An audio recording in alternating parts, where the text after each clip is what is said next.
National Weather Service in St. Louis has issued a tornado warning for West Central St. Charles County, East Central Warren County, until 3:45 p.m. At 3:11 p.m., a severe thunderstorm capable of producing a tornado was located near Marthasville and moving northeast at 50 miles per hour. This storm is capable of producing a tornado.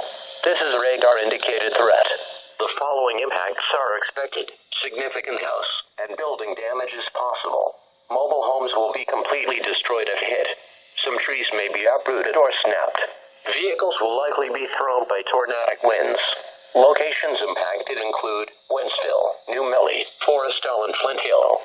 Take cover now. Move to an interior room on the lowest floor of a sturdy building. Avoid windows. If in a mobile home, a vehicle, or outdoors, move to the closest substantial shelter and protect yourself from flying debris.